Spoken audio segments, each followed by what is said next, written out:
Quand on fait l'école à la maison avec 8 enfants, on a déjà un rythme assez atypique. Donc le confinement vient changer certaines choses par rapport aux activités sportives et tout ce qui s'ensuit. Mais les enfants l'ont plutôt bien vécu en tout cas. AVS avec Philippe Robichon. AVS à votre santé. Soyez les bienvenus. Karima Chadibaou est avec nous, coach familial et parental, fondatrice de l'école de naturopathie l'ENAT. Oui, bonjour Philippe. Alors on va parler du confinement, confiné avec sa tribu. Donc Rachida est avec nous. Bienvenue Rachida. Bonjour. Vous êtes maman solo, comme on dit, mampreneur. C'est bien ça. C'est quoi une mampreneur ? C'est une maman entrepreneur qui jongle avec ses deux casquettes, avec brio. Bon, confiné. Et c'est qui Brio ? Confiné à la maison avec vos 8 enfants, qu'est-ce que ça change pour vous le confinement ? Pas grand-chose en réalité. Non, j'exagère. Quand on fait l'école à la maison avec 8 enfants, on a déjà un rythme assez atypique. Donc le confinement vient changer certaines choses par rapport aux activités sportives et tout ce qui s'ensuit. Mais voilà, les enfants l'ont plutôt bien vécu en tout cas. Bah, on l'a pas dit, vous faites l'école à la maison. À la maison, c'est bien oui. ça, oui. Ouais. Comment vous en êtes arrivé d'ailleurs à faire l'école à la maison à vos enfants ? Alors, on est sur notre 5e année d'école à la maison. Ouais. On a commencé avec mes 2 aînés quand ils sont rentrés au collège. Donc souvent, on entend parler de l'école à la maison à la maternelle. Oui. Nous, on a fait ça beaucoup plus tard. Les enfants s'épanouissaient à l'école primaire et en maternelle sans aucun problème. Donc la question ne se posait pas. En fait, je suis pas là pour défendre l'école à la maison comme la solution unique, loin de là. Donc comme ça se passait bien, il n'y avait aucun souci. Puis ils sont rentrés au collège, donc les 2 aînés. Ils ont 13 mois de différence, donc ils sont l'un derrière l'autre, 6e, 5e. Et là, ça devenait un petit peu plus compliqué. On nous a parlé de tests psychométriques, on entendait parler de haut potentialité, hypersensibilité, tout ce qui s'ensuit. Et on s'est retrouvés dans une situation où les adultes qui étaient face à eux n'avaient ni les moyens, ni le temps de s'adapter à leurs besoins. Donc l'école à la maison s'est présentée comme une solution. On s'est dit, on va tenter 1 an, on verra ce que ça donnera. Si ça ne fonctionne pas, il y aura d'autres solutions. Et finalement, l'été d'après, les plus jeunes nous disent nous aussi on veut faire l'école à la maison. Wow. Donc là, vous faites l'école à la maison pour vos 8 enfants. C'est bien ça. Maman enseignante, maman. Moi, je suis curieuse de savoir, Rachida, comment vous avez fait ça, quoi. C'est parce que déjà, si vous dites, vous avez les 2 enfants, donc avec des possibilités donc de haut potentiel, d'hypersensibilité, donc il y a toute une mise en place d'une manière de faire et d'accompagner. Oui, non, comment vous avez fait ? Ça faisait déjà quelques années que j'avais un peu le nez dans le monde des neurosciences, donc je m'intéressais déjà à tout ce qui était pédagogie alternative de façon générale. On utilisait déjà des outils comme le mind mapping d'ailleurs. Oui, je C'est vois. là. J'ai préparé ma mind map. Les cartes heuristiques. Oui, cartes heuristiques. J'ai été déjà très intéressée par la théorie de Gardner sur les intelligences multiples, ce qui me permettait de déjà les accompagner à la maison avec ce genre d'alternatives. Donc quand je me lance dans l'école à la maison, voilà, j'étais pas non plus lâchée au milieu de nulle part. Voilà, je savais déjà un petit peu comment tenter l'aventure. Bon, et vous avez fait quand même aussi l'école à la maison parce que vous vouliez d'une certaine façon prévenir l'échec scolaire de vos enfants. Je le voyais arriver en fait, surtout avec mon fils. Quand il est en 6e, en quelques mois, en quelques semaines même je dirais, j'ai vu un profil totalement différent. C'était un enfant qui à l'école primaire était très intéressé, très curieux, très rêveur. Pour moi c'est très positif d'être rêveur, donc voilà, très rêveur. Et arrivé en 6e, une fracture totale, désintérêt total pour son instruction. Il faisait du tri en fonction de son intérêt avec les professeurs. Et quand je rencontre son professeur principal en novembre pour parler des besoins de mon fils, le prof principal me demande une photo de mon fils parce qu'il n'arrivait pas à le restituer dans la classe. Et là, ça a été un choc pour moi. Là, franchement, en tant que maman, je me souviens que de toute façon, le reste de l'entretien, en fait, je l'ai fait par politesse, mais au fond de moi, je savais que non, c'était pas possible de continuer comme ça. Comment vous êtes passée de maman le nez dans le guidon avec 8 enfants et à entrepreneuse ? Alors, est-ce que vous avez réorganisé votre vie ? Oui, carrément. Est-ce que c'est la même Rachida ? C'est une Rachida en version améliorée, je dirais. Non, j'étais déjà un peu dans l'entrepreneuriat, j'avais déjà un petit business à moi quand j'ai commencé l'école à la maison. Mais ensuite, je suis passée par la case du divorce. Vous faisiez des gâteaux. C'est exactement ça. Ouais, Ouais. ça a cake commencé par des design. gâteaux. Ouais. Du cake design. Oui, du Ouais, cake pardon, design. excusez-moi. Donc une artiste, une maman artiste. déjà. Exactement. J'apprenais à développer mon intelligence kinesthésique qui, selon moi, était totalement inexistante. Comme quoi, on a tous des étiquettes collées sur notre tête pendant des années. Ouais. Et finalement, on se rend compte que non, en fait, on peut développer plein de choses. Et c'était quoi l'étiquette qu'on avait collée sur vous pendant toutes ces années? Ah, Rachida. C'était quoi, mère de famille avec tes 8 enfants et c'est Pas tout? du tout. Déjà là, c'était déjà un gros choc pour tout le monde parce que pendant toute ma jeunesse, c'était la scientifique qui essaie toujours d'avoir le nez dans les bouquins, de comprendre les choses et tout ça. Donc déjà, quand je fais le choix d'être maman au foyer et avec une famille nombreuse, donc déjà, c'est Ouais, déjà là, le ça- premier choc ça avec matche l'entourage. pas, là. Oui. Que s'est-il Ah, passé? Aujourd'hui, 8, c'est rare quand même, C'est 8 rare, enfants. oui, ouais. non, ça c'est clair. Dans Non, votre non. génération. hein. Bien sûr, non, c'est sûr. Bon, après, c'était pas non plus un objectif en soi. Les choses sont venues au fur et à mesure, voilà, et on apprend à être maman sur le terrain aussi. Et l'entrepreneuriat, donc voilà, là, ça devient un petit peu plus, depuis quelques années, c'est un petit peu plus sérieux parce que quand on est maman solo, qu'on a 8 enfants à la maison, il est clair qu'une carrière à l'extérieur à temps plein, c'est totalement impossible. Donc l'entrepreneuriat se présente pour moi comme une évidence à ce moment-là, et je me tourne justement vers l'infoprenariat, tout ce qui est business en ligne et tout ça, parce que voilà, en étant à la maison, c'est le plus simple et le plus évident. Oui, parce qu'en plus Rachida est aussi formatrice. Voilà. tout Donc à fait. là-dedans, c'est donc du coup, moi quand j'ai découvert votre profil, je me suis dit waouh, en fait une maman, comment est-ce qu'elle met en place en fait ce qu'elle vit, son expérience de vie, donc ensuite et de la partager et de vouloir transmettre. Donc là on est dans une autre posture quoi. Hein. Oui, en fait, on arrive sur la base de la pyramide de Dale. Une fois qu'on est dans la transmission, on est vraiment dans l'ancrage de l'information. Et à partir du moment où je me dis que voilà, je le vis avec 8 enfants en école à la maison, il n'y a aucune raison qu'une autre maman qui souhaite le faire ne puisse pas le faire. Oui, parce que votre expérience, vous la partagez C'est aujourd'hui. exactement ça. Ouais. Bon, la vérité, c'est Karima qui m'a montré vos vidéos. Donc moi, je me tape des barres, Oui. franchement. Je comprends. Vous comprenez. Vous êtes un vrai personnage en fait. Là, vous êtes très sérieuse, mais en fait, c'est pas. Oui. Tout à fait, vous n'êtes pas vraiment comme ça sur les réseaux sociaux, comme on dit. Non, en fait, j'ai une personnalité atypique et je le sais, mais j'en joue un petit peu sur les réseaux sociaux parce qu'effectivement, quand on vient parler de parentalité, de positivité, on attend souvent de voir une maman toute gentille avec des papillons et des paillettes au-dessus de la tête. Il y en a aussi un petit peu, mais je suis plutôt là pour bousculer les gens et pour leur faire comprendre qu'il est temps de se réveiller en réalité. Ouais. Mais est-ce qu'une maman atypique, ça fait une éducation atypique? Oui, tout à fait. Je le vois avec mes aînés qui ont maintenant 15 ans et 16 ans.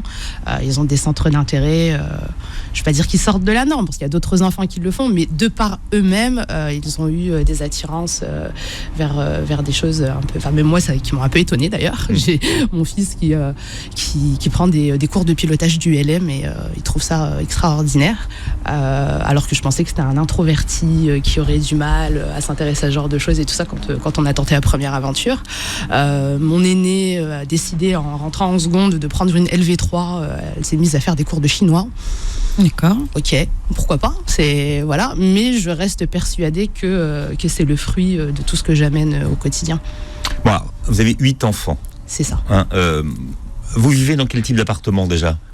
Vous avez de la place parce que, Oui. quand on parle du confinement, on a vu quand même qu'il y avait énormément d'activités et d'inégalités. Oui. C'est-à-dire que quand on est confiné à 9 dans 40 mètres carrés, c'est pas la même chose que si on a une maison avec un jardin déjà. Non, on est en appartement, mais c'est un très très grand appartement. Voilà, Donc, déjà, voilà, déjà, je suis du Nord, je suis pas de Paris, donc je pense que c'est. Les loyers sont pas les mêmes. Les loyers sont pas les mêmes, les superficies non plus sont pas les mêmes. Des fois, on me dit, je ne sais même pas si ça existe en fait, ce genre d'appart sur Paris. Oui, Donc vraiment. atypique lui aussi. Voilà, atypique. J'ai la chance d'être dans une petite ville très sympa avec énormément de choses à proximité, ce qui rend mes enfants relativement autonomes aussi. Bon, quand il n'y a pas confinement, bien évidemment, parce que là c'est différent.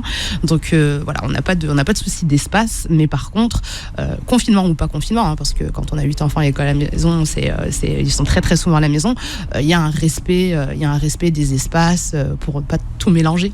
Justement, mais comment vous faites, Rachida, pour installer justement ce respect des espaces et l'écart d'âge aussi? aussi, les enfants. Oui, alors les enfants ont entre 16 ans et 3 ans. Donc effectivement, D'accord. L'écart d'âge ouais, il est là, on peut pas le nier. Mais en réalité, c'est naturel en fait pour eux. Comme ils sont là tout le temps, je viens pas imposer des choses. Je viens leur expliquer pourquoi on fait ça comme ça. Et quand ils essaient de toute façon de gruger le système et de faire autrement, ils se rendent compte de par eux-mêmes en réalité que c'est pas génial. Un exemple tout bête, j'ai ma grande qui pendant un moment donné s'est mise à faire tout son travail, donc ses devoirs entre guillemets, voilà, sur son lit. Et je lui disais, écoute, fais attention. Ton lit, c'est pour dormir. Si tu bosses sur ton lit, le soir, quand tu vas aller te coucher, ça va être compliqué pour ton cerveau de comprendre que maintenant, c'est l'heure de dormir et pas de travailler. Donc, bon, maman la relou, j'ai envie d'être sur mon lit, c'est bon. Sauf qu'au bout d'une semaine, elle me dit, bon, bah, maman, j'ai vraiment du mal à m'endormir. Donc, spontanément, elle va travailler sur son espace de travail à ce moment-là, quoi. D'accord, ouais. Bon, c'est quoi le secret de l'organisation, d'après vous ? Alors, c'est une organisation rigide et souple. Qu'est-ce que ça veut dire ? Il y a des règles. Paradoxe. Ouais, non, il y a des règles. Il y a des règles qui sont là pour le bien-être de tous. Mais il faut aussi beaucoup de souplesse parce que on n'est pas non plus dans une organisation militaire. Je suis pas là non plus pour que mes enfants à la fin de la journée me disent vivement que j'aille à l'école. Voilà, donc il y a des règles. Les enfants savent que les grands sont relativement autonomes. Les deux aînés qui sont sur un niveau lycée, les cours sont délégués et suivent des cours sur une plateforme en ligne en direct avec des profs. Donc en réalité, j'en ai 2 en moins à gérer. C'est sous-traité. C'est sous-traité, c'est ça. Mais je sous-traite à partir de la seconde. Avant, c'est moi qui gère. Je donne bien les outils et tout ça. Et ensuite, à partir de la seconde, ils sont autonomes, ils font leur petit bout de chemin. Je suis juste là pour faire le chèque, quoi, c'est tout. Et pour les plus jeunes, bah voilà, il y a des règles en fait qui sont là quand même pour respecter leur rythme. Le fait d'être à la maison fait que je ne les force pas à se lever à une heure précise le matin. Je les laisse spontanément se lever, mais c'est voilà, le rythme biologique fait que voilà, c'est à 5-10 minutes près, tout le monde se lève à peu près à la même heure. Je les laisse aller à leur rythme, mais ils savent tous qu'à telle heure tout le monde doit être prêt, laver, changer et tout ce qui s'ensuit parce qu'il faut se mettre au travail. Donc la règle est là, à 10h tout le monde travaille, mais ce qui se passe entre 8h et 10h, chacun gère en fonction de ses besoins. D'accord. Les parents ont eu beaucoup de temps avec leurs enfants depuis quelques mois et ils ont du mal à tournir les horloges souvent. Ouais, exactement, surtout qu'on a plus de temps et on se dit bon c'est bon, de toute façon on est à la journée à la maison. En tout cas moi je vois par rapport aussi à mon expérience personnelle, à la maison c'est bon, on n'a pas besoin de regarder l'heure et tout. Finalement quand c'est pas cadré, que c'est pas structuré avec le temps, finalement je pense on perd son temps un petit peu. Je pense que c'est le danger du confinement en fait. Le confinement c'est pas des vacances. Ouais. Donc en fait, il faut vraiment faire la différence en fait avec un rythme de vacances où là effectivement on peut se laisser aller parce qu'on va souffler pendant 2 semaines et tout ce qui s'ensuit. Sauf que là, ça fait des mois et des mois qu'on tourne autour de ces périodes de confinement ménager et tout ce qui s'ensuit. Si on est sur un rythme de vacances, ça peut être très compliqué, surtout pour des enfants qui ont besoin d'un cadre. Donc il faut, je pense, laisser quand même certaines règles dans le quotidien pour ne pas trop perturber l'ambiance familiale. D'accord. Et c'est facile pour vous, Rachida, de passer de la maman de 8h à 10h qui prépare, donc j'imagine, le petit déjeuner, celui qui va se laver, parce que dans la tranche d'âge, à part les 2 grands, les autres plus petits, donc comment passer de la casquette de la maman et après, tout le monde va travailler à 10h. Comment vous faites la passation, en fait ? Alors, en réalité, ça se fait aussi naturellement parce que je n'ai pas l'impression, en tout cas moi, il faudrait que je questionne mes enfants à ce sujet, mais moi, j'ai pas l'impression de mettre une casquette de prof en fait à ce moment-là, parce qu'aujourd'hui, après plus de 4 ans d'école à la maison, l'instruction et l'éducation ont fusionné. Donc en réalité, quand on se met à travailler ensemble, pour nous, c'est un moment de vie en réalité, c'est pas un moment de travail. Donc je ne me mets pas dans une pièce pour me concentrer, tout ce qui s'ensuit, je pourrais, hein. Mais en tout cas, on n'en ressent pas le besoin, les choses se font de façon vraiment très très fluide. Parce que souvent les parents se disent on est l'enseignant à ce moment-là de notre enfant pour l'instruire, lui donner un savoir, et beaucoup de parents disent comment je fais là, je suis la maman, et puis donc qu'ils prennent ça un peu au sérieux. J'ai vu ça. Non, je comprends, on pose souvent cette question. Mais justement, je pense que tout est dans le mindset de l'adulte en fait qui encadre l'enfant. C'est-à-dire que si on vient dans la posture de je suis l'adulte, je suis le sachant, je vais venir t'apprendre, effectivement, on arrive déjà avec une posture assez rigide. Allez, on va travailler, tout ce qui s'ensuit. Moi aujourd'hui, je pense que j'apprends autant de mes enfants que eux m'apprennent des choses. Donc voilà. Très bien. Voilà, nous avons Rachida avec nous de la Wonder Tribu et on parle du confinement avec une famille nombreuse. Une auditrice nous dit que vous avez inventé un système d'éducation souplide. Je vais prendre ça en note, Voilà. c'est hyper intéressant. À la fois souple et rigide. Souplide. C'est chouette comme mot, ça. Oui, c'est sympa. Comment est-ce qu'on occupe les enfants quand on en a 8 et pendant le confinement? Comment ça se passe? Alors, il faut déjà, je pense, se dire qu'il faut respecter les centres d'intérêt de chacun. D'où le fait, voilà, tout à l'heure je parlais de la théorie de Gardner. Moi, c'est un truc qui m'anime au quotidien, la théorie des intelligences multiples. On a tous un profil un peu différent quand on parle d'intelligence et donc tous des centres d'intérêt et des façons de les exprimer totalement différentes. Donc, on essaie d'amener au quotidien ce qui peut intéresser les uns et les autres. Je sais que j'ai la chance, on va dire, d'avoir des enfants qui sont très soudés. Donc, je sais que les plus grands font énormément d'efforts pour passer du temps avec les petits, ce qui me permet aussi, moi, de me dégager du temps à côté. On a un rapport aux écrans... je sais que c'est la facilité pour beaucoup de familles de se dire il y a les écrans, que ce soit les tablettes, les ordinateurs, la télé, tout ce qui s'ensuit. J'appelle ça la nounou de substitution. Moi, quand ils sont tout petits, il n'y a pas du tout d'accès aux écrans parce que c'est pas nécessaire, tout simplement. Je pense que les enfants aiment découvrir les choses en vivant, tout simplement. Donc parfois, on a l'impression qu'on doit nous donner une liste d'activités extraordinaires avec nos enfants, alors que prendre 1 heure pour faire un gâteau au yaourt avec son petit bout de 3 ans à côté, parfois c'est largement suffisant pour l'intéresser en réalité. Et je pense que c'est ça le secret de l'équilibre en fait, c'est de s'enlever cette pression de se dire qu'on doit faire des trucs de fou en fait pour intéresser nos enfants et se dire que ce confinement c'est peut-être une occasion rêvée pour se reconnecter aux enfants et passer du temps de qualité avec eux, parce que justement on est tous dans une vie à 1000 à l'heure à se dire allez, il faut que j'aille les déposer à la crèche, à l'école, il y a le boulot, quand je reviens j'ai encore des rapports de réunion à faire et tout ce qui s'ensuit. Ok, ça je comprends et je suis ok avec ça, mais là en fait on a l'occasion de prendre le temps. Oui, mais et même on a même trop de temps. Oui, voilà, justement, c'est ce que j'allais dire, ça. Philippe. On a trop de temps et comment on fait? Parce que quand on n'a pas l'habitude, quand parce que là, comme vous l'avez dit, le travail, le machin, faire ceci, faire cela, il y a plein de choses. On a des agendas presque de ministres, d'accord, et nos enfants aussi, avec toute leur activité. Et là, plus rien. C'est pause. On s'arrête. C'est quoi la transition? C'est quoi? Parce que Rachida, vous dites. Vous, avec vos enfants, ça va, ils sont assez autonomes, ils y vont, c'est dans le cadre de vivre, ça, et en plus ils sont solidaires entre eux, donc il y a une cohésion. Mais ça, c'est pas tombé du ciel, Rachida. Non, c'est pas tombé du ciel. Voilà, nous on veut avoir les petits secrets là, Rachida. On donne les petits tips. En fait, c'est simple, il suffit de se poser, alors ou la veille en fin de journée ou le matin même avec ses enfants et se dire voilà, on a 24 heures jusqu'à demain matin, qu'est-ce qu'on fait pendant ce temps-là? Et prendre des décisions ensemble. D'accord. Respecter la vie de chacun. Même le petit de 3 ans qui décrète que pendant ce créneau-là, on va faire de la craie sur le mur. Bon, pas sur les murs, sur le tableau mural que j'ai peint moi-même et tout ce qui s'ensuit. On respecte qu'on va prendre un quart d'heure pour se poser à 3 ou 4 et faire un petit dessin à ce moment-là. Et je pense que quand un enfant est écouté, et qu'il ne subit pas les choses parce qu'il est tiré par les autres, ça se passe beaucoup mieux. Et les enfants ont besoin de se projeter, de savoir. Parce que quand moi je dis à mes enfants, écoute, je dois faire une story pour présenter un bouquin, j'en ai pour 30 minutes, ça s'arrête pas là. Après, rappelle-toi, on doit faire ci et ça. Donc en fait, l'enfant patiente sans aucun problème, puisqu'il sait ce qui va se passer après. Exactement. Alors que quand on le laisse en suspens, il est là, il se dit, super.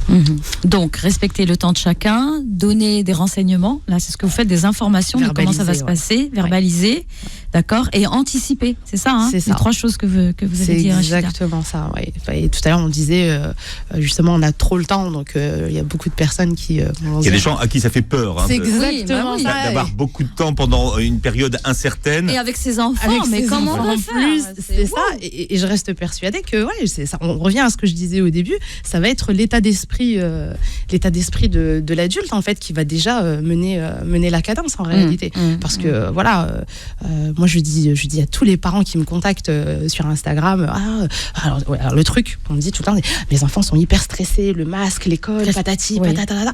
Et là, en fait, je demande, est-ce que tu tiens ce genre de discours à côté de lui? Ah non, je lui dis pas ça. Non, mais est-ce que tu dis ça au téléphone quand t'es avec ta sœur, ceci, cela, et que ton gamin est à côté en train de faire du dessin?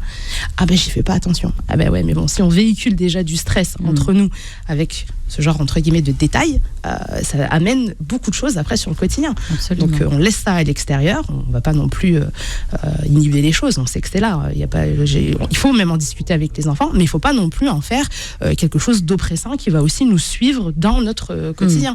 Parce que quand on passe du temps avec son enfant, on passe du temps avec son enfant. C'est tout. Du temps de qualité et présence. Quality time. C'est ça.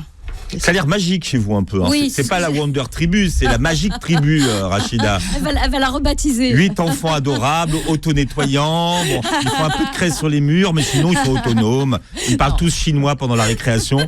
Mais... Philippe, ça a l'air facile en fait. Quand on vous écoute, c'est facile. Ça a l'air magique. Alors c'est facile, mais je pense qu'il y a 6 ans, ça aurait été totalement impossible pour moi. Ouais. Parce qu'en fait, sur ces dernières années, il y a eu un gros travail qui a été fait sur moi. D'accord. Et je pense que c'est la base de tout ça en réalité. On va à Toulouse. Alors on a Soulès qui est avec nous. Bonjour et bienvenue. Oui, bonjour. Alors je voulais réagir un petit peu. Déjà, chapeau pour la maman de 8 enfants.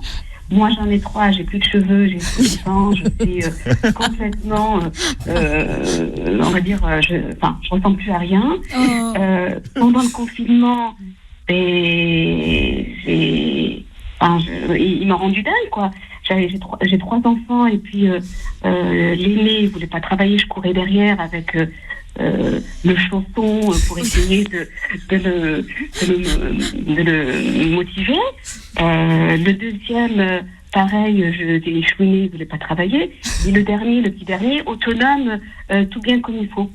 Donc je pense quand même que quand bien même le parent il est motivé, et bienveillant, tout ce que vous voulez, ça dépend aussi de l'enfant, je crois. Et ça dépend qui on a en face de nous. Et même si on développe des techniques ou des stratégies, j'allais dire... tragédie, oui. Tragédie. Mais vous l'avez dit. Vous l'avez dit. Mais oui, j'en ai mis à la cave aussi de temps en temps. Non, mais bravo en tout cas pour la maman. C'est magique, comme a dit Philippe. Franchement, j'ai l'impression que c'est magique. Je ne sais pas si ça fonctionnerait pour tout le monde. Tout dépend par rapport à l'enfant qui est en face de nous. Et puis moi j'avais tout, hein. J'ai pas de télé ni rien, j'ai que des livres. Je suis dans la transmission de savoir, on va dire sur des trésors qu'on touche en tout cas. Et tous les enfants ne sont pas réactifs. Et pareil, tout à l'heure vous parliez d'une recette. Enfin, moi j'ai essayé de faire des gâteaux yaourt.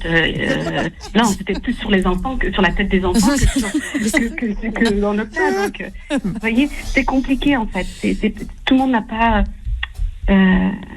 Le rapport, quand bien même on est bienveillant et quand bien même on est plein de motivation, c'est pas systématique et c'est pas automatique.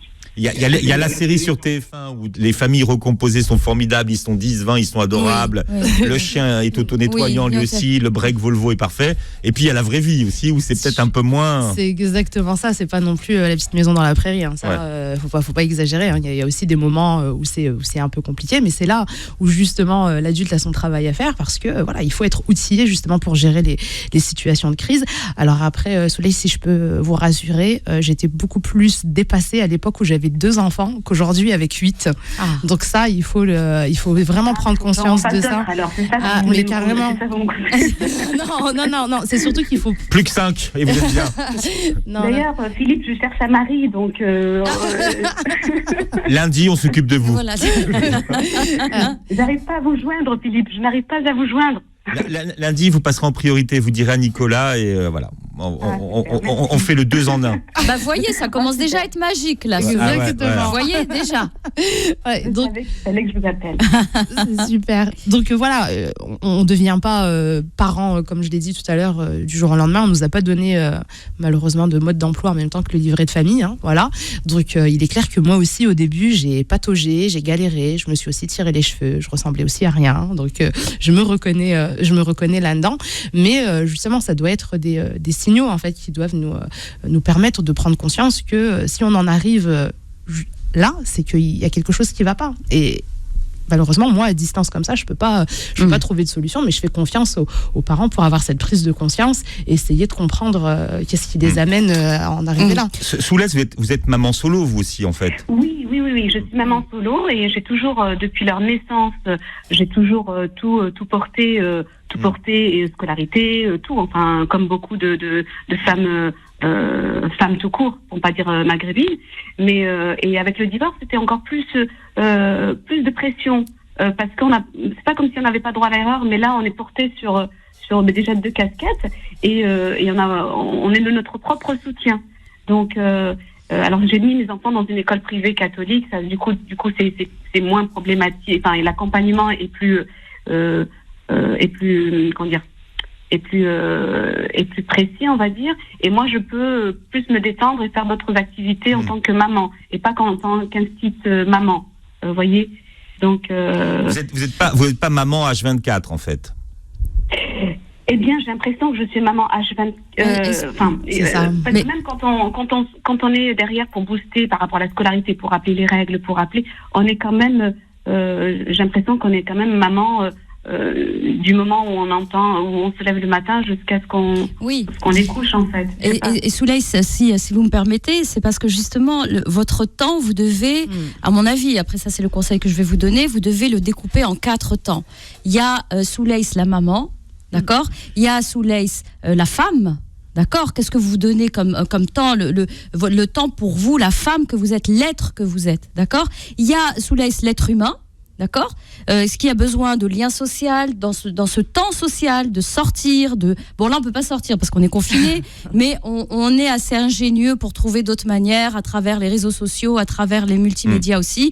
Moi je vois avec ma famille les WhatsApp, voilà, où des fois j'ai ma mère, j'ai envie de passer du temps avec elle, on se met en FaceTime, on se regarde et on se parle. Donc là j'ai donné 3 temps et le temps conjugal parce que vous êtes un être qui a besoin aussi d'être avec quelqu'un. Là, Philippe vous a dit d'appeler lundi, il va s'occuper de vous.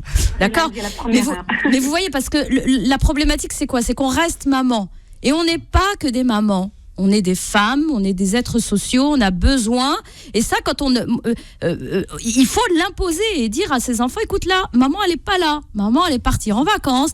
Là, c'est la femme. Vous faites plaisir, vous faites un truc. Si c'est votre plaisir de boire votre café, comme dirait ma mère, de savoir par où il passe ce café, d'accord, pour vraiment l'apprécier, faites-le. Mais ça, c'est des choses, c'est une structure en fait que vous devez vous imposer et installer. Vos enfants doivent la connaître. C'est ça. Et si je le fais, hein, très sincèrement, je le fais, mais c'est-à-dire que dans la pensée, je parlais surtout dans la pensée. Oui. C'est-à-dire que, oui, je vais prendre mon café, mais je vais penser aussi que, je pourrais lui présenter ce livre ce soir, le lire ou lui faire lire ou des choses comme ça.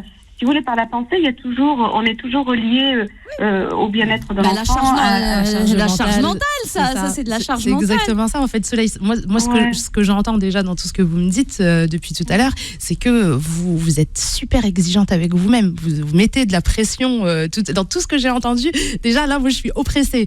Et en réalité, si là, vous nous dites, quand je prends mon café, je suis encore en train de penser à mes enfants, ça, c'est pas à cause de vos enfants. C'est vous qui avez décidé de fonctionner comme ça. Et je reste persuadée qu'il faut se donner du temps justement pour ça et pour soi et apprécier ce temps-là pour justement apprendre à se déconnecter. Comme je vous l'ai dit, j'ai pas toujours été la personne que je suis aujourd'hui.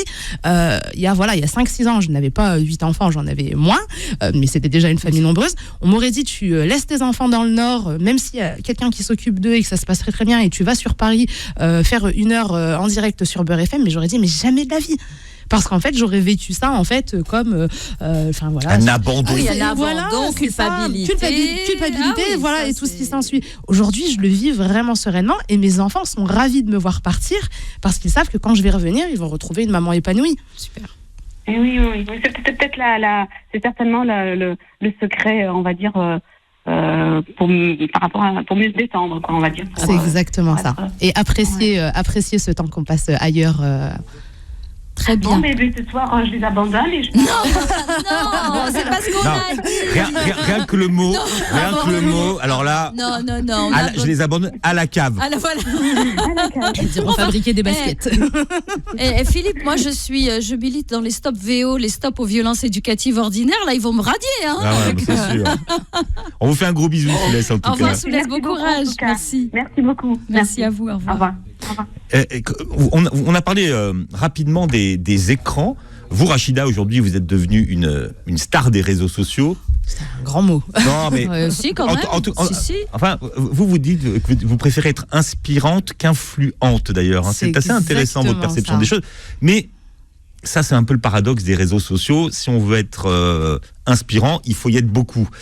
Comment expliquer à des enfants, quand maman est en train de faire son live sur Insta avec sa communauté, que finalement, il faut y aller mollo avec les réseaux sociaux et les téléphones. Avec les écrans. Ouais, les écrans. Alors déjà, maman fait des lives sur Instagram à l'heure où les tout petits sont au lit. Donc ils savent que maman fait un live, mais ça ne fait pas partie de leur... Ça n'empiète pas en fait sur leur temps à eux. Donc ils savent que ça existe, ils savent que c'est là. Mais voilà, ils ne se sentent pas lésés par rapport à ça. Concernant les ados, alors là c'est différent. Je sais que les réseaux sociaux vont faire partie de leur vie parce que on est dans un monde qui est ultra connecté. Ça serait peut-être pas productif d'interdire d'ailleurs. Voilà, exact. Et ce serait même contre-productif justement. Voilà. Et je leur apprends justement à être des acteurs aguerris plutôt que des consommateurs passifs. Donc ma grande a un compte Instagram, mais sur son compte Instagram, elle partage des résumés de bouquins qu'elle aime lire, elle conseille du coup des lectures ados et tout ce qui s'ensuit.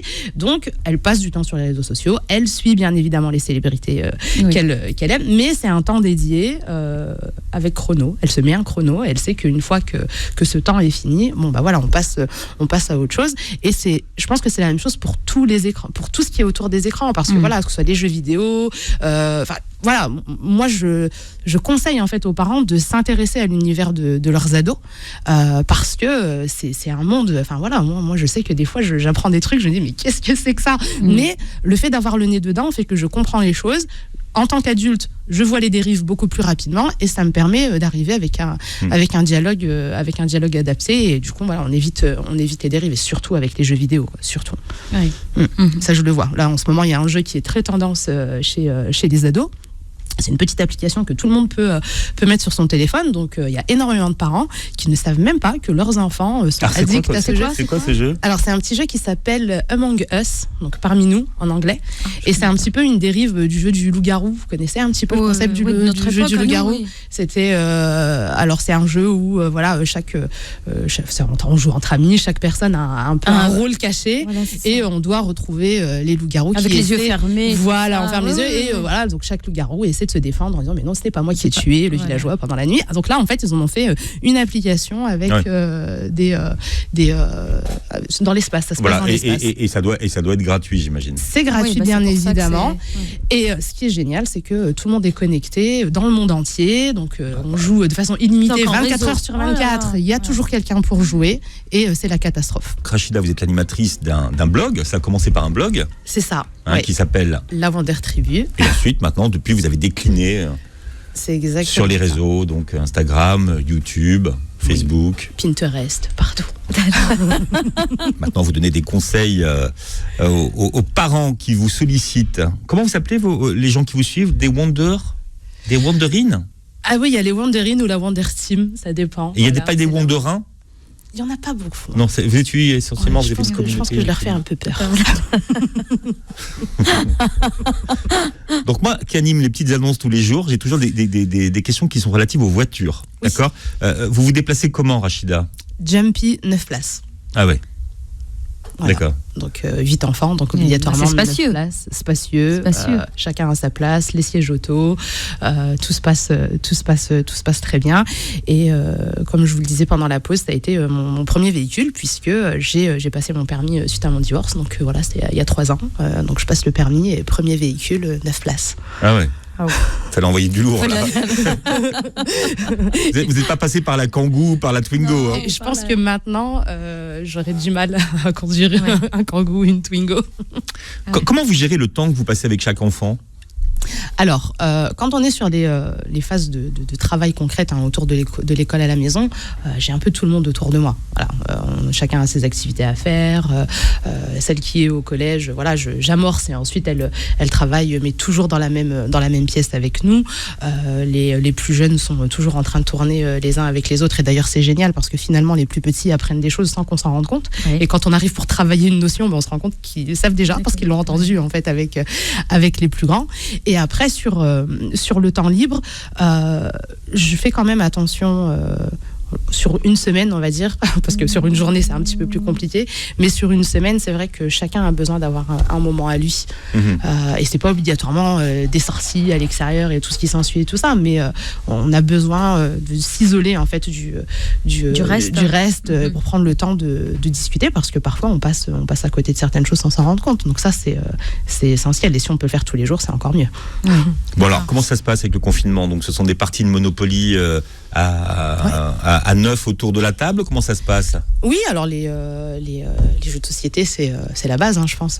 Confinement ou pas confinement, de toute façon. Comme ça, là, au moins, c'est le moment de pause. Tout le monde est autour de la table. Les plus petits ne savent pas jouer, mais ils sont sur les genoux de quelqu'un et leur mission à eux, c'est de jeter le dé. Ils sont très ils sont ravis. Chacun a une tâche. Donc, du coup, voilà, ils ont l'impression de jouer, même s'ils ne comprennent pas tout ce qui se passe. Mais voilà, chacun a sa place. Tout à l'heure, je parlais de jeux vidéo. Voilà, il m'arrive de me poser et de passer un moment agréable autour d'un jeu vidéo avec mes enfants, et je trouve ça tout à fait normal. J'ai d'ailleurs un canal sur Discord avec mes enfants, comme les youtubeurs, les streamers et tout ce qui s'ensuit, les gamers, ce qui fait que même quand ils sont pas à la maison, voilà, on peut quand même jouer ensemble et tout ça, et les écrans, voilà, moi je pars du principe que voilà, il faut faire en sorte que nos enfants soient des utilisateurs aguerris, et il y a des très très bonnes choses en fait qui peuvent être exploitées. Je sais que voilà, tout le monde est très consommateur de Netflix aujourd'hui. Ouais, mais en fait sur Netflix, ok, il y a des séries et tout ça, donc on aime ou on n'aime pas, mais à côté de ça, il y a des reportages hyper intéressants, et avec mes enfants, on a déjà vu ensemble, en tout cas avec les plus grands, on a déjà vu des reportages qui nous ont amené des discussions qui se sont éternisées pendant des heures derrière, parce que c'était des sujets hyper intéressants. D'ailleurs, je vous conseille de regarder The Great Hack avec vos ados. Oui. Ouais, ça parle de l'élection de Trump, donc sa première élection, et de toutes les dérives qu'il y a eu avec le traitement des données Facebook des utilisateurs, l'utilisation des fake news sur Internet pour justement faire basculer des élections et tout ça. Et mes enfants ont trouvé ça génial, et du coup, ça les a sensibilisés sur leur façon de consommer les réseaux sociaux. Et moi, j'ai une question par rapport aux garçons et les filles. C'est quoi la proportion sur les 8? Vous avez combien de filles, combien de garçons? Tout le monde me pose cette question en me disant, j'admets que ça joue quand même. Ça joue, bah oui. Parce qu'il y a 5 filles en fait, pour 3 garçons. 5, ok. Et je pense que s'il y avait eu 5 garçons pour 3 filles, ce serait peut-être différent. C'est ma fratrie à moi. Moi, je suis issue de 5 filles et 3 garçons. Ouais. Et je pense que c'est pas facile à gérer, c'est ça? Alors, l'aîné est une fille, ensuite il y a un garçon juste derrière, donc voilà, on a un garçon et une fille qui mènent la troupe, donc chacun un petit peu avec sa force et ses sensibilités.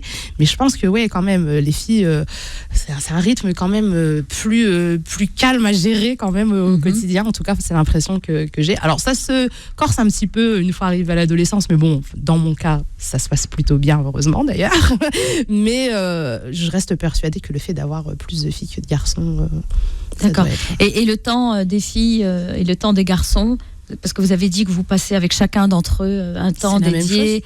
C'est la même chose, c'est pareil. Oui, puis après, moi en tout cas, je fais en sorte d'être disponible de la même façon, mais après ils ont des besoins différents. Filles ou garçons, en réalité, je sais que certains ont besoin de passer plus de temps que les autres, et je respecte plus leurs besoins que d'accord. Que ça, okay. En fait. Donc à l'écoute des besoins et à distribuer les. C'est ça, ouais, c'est ça. Et puis parfois ils règlent entre eux certaines choses, et quand ils viennent me voir, en réalité, le travail a déjà été fait. Ouais, super. Ouais. Donc, vous êtes réinventée, Rachida. complètement. Hein, vous êtes réinventé. Et puis bon, alors aujourd'hui, dans les clichés qu'on a ou dans les cadres qu'on a, les visions du monde, se réinventer avec 8 enfants, c'est pas la chose la plus facile. Ah non, c'est un défi. Et je m'en suis rendu compte très très tôt. De toute façon, une fois que je suis passée par la case du divorce et que je sais que je me retrouve avec 8 enfants en face de moi, je savais que de toute façon, rien n'allait être comme avant, ça c'est sûr, et que tout allait être atypique. Donc à partir de là, on prend des décisions, même si parfois elles font un peu peur, tu vois, c'est normal. Mais c'est quoi la première décision que vous ayez prise et qui fasse peur ? La toute première décision, ça a été justement d'arrêter mon activité de cake design. C'est franchement, ça a pris 10 minutes. Je me suis dit, faire des gâteaux avec les 8 enfants toute seule, sachant qu'à ce moment-là, j'avais pas de permis, pas de voiture, donc plus de livraison possible et tout ce qui s'ensuit. Donc c'était beaucoup trop compliqué. Donc à ce moment-là, j'avais un statut d'auto-entrepreneur à l'époque. Je me dis, bon, ça c'est mort, c'est plus possible. Les enfants à l'école, à la maison, c'est la priorité. Je me mets sur mon ordinateur et je fais résiliation de mon statut d'auto-entrepreneur en 10 minutes de temps. Mais on se dit, oui, mais maintenant, il faut faire rentrer de l'argent. Donc comment on fait ? Il était hors de question que je transmette à mes enfants un mindset d'aide. Alors, c'est très bien à l'instant T, hein. J'ai rien contre les personnes qui vivent avec les minima sociaux et tout ça, et ça m'a aidé d'ailleurs pendant la période de transition, mais il était clair que ce n'était qu'une période de transition. Et à ce moment-là, on se dit, mais qu'est-ce que je vais faire aussi ? Parce que j'ai arrêté la fac pour m'occuper de mes enfants à temps plein, donc les diplômes ne sont pas validés, on se dit, non mais là je vais pas pouvoir retourner à la fac, qu'est-ce que je fais ? Et c'est là en fait que justement l'entrepreneuriat en ligne se présente, et en rencontrant des entrepreneurs qui étaient déjà bien avancés, je me rends compte que en fait j'ai pas mal de choses à transmettre aux gens, et j'avais pas du tout conscience de ça. Et de rencontrer toutes ces personnes là, des personnes hyper positives, des personnes qui étaient là pour me tirer vers le haut, ça m'a permis en fait de comprendre que en fait il y avait tout un monde qui était déjà là et qui m'attendait en réalité. Oui, donc l'importance aussi de bien s'entourer, j'ai l'impression. C'est essentiel. Dans mon cas, quand je décide de créer des formations et des accompagnements et tout ça, j'en parle pas du tout dans mon entourage. Parce que j'ai essayé une fois, et la réaction ça a été mais qu'est-ce que tu racontes, mais qu'est-ce que tu vas faire, qu'est-ce qui t'arrive, mais non mais ça y est, on l'a perdu, déjà le divorce, avec ses 8 gamins, qu'est-ce qu'elle va devenir, ça, et voilà, tout le monde attendait la dépression qui arrivait, le burn-out derrière et tout ça, et en fait à ce moment-là je me dis chut, vas-y, tu fais ton truc.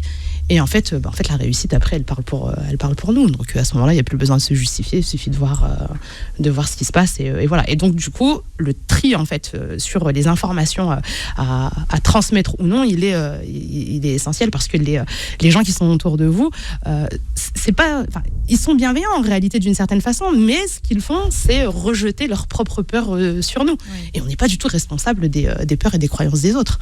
Ils veulent votre bien. Oui. En général, ils veulent vous protéger. En général, c'est ça. Protéger, mais c'est juste une projection, comme vous l'avez dit, de leur propre peur. C'est exactement ça. Et je pense qu'il faut aussi accepter que parfois, on ne sait pas en fait vers quoi on va, et il faut se jeter à l'eau en réalité. Et c'est sur le chemin qu'on découvre plein de choses. Et dans mon cas, c'est ce qui s'est passé. Ma toute première formation, j'ai fait une journée de formation. J'avais un groupe en face de moi. Je me suis dit, mais qu'est-ce que je fais là ?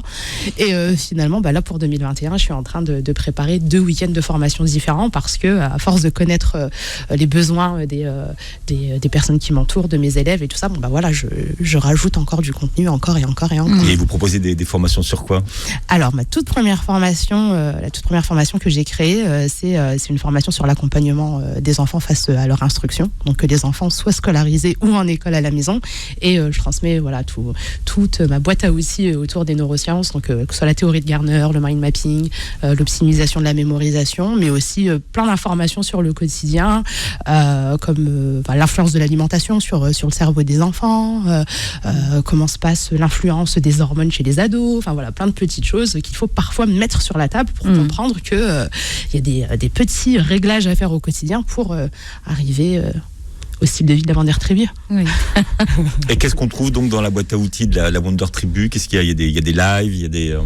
Alors, j'ai en fait un programme en ligne que les personnes peuvent suivre à distance, mais aussi des week-ends de formation en présentiel qui se font sur Paris.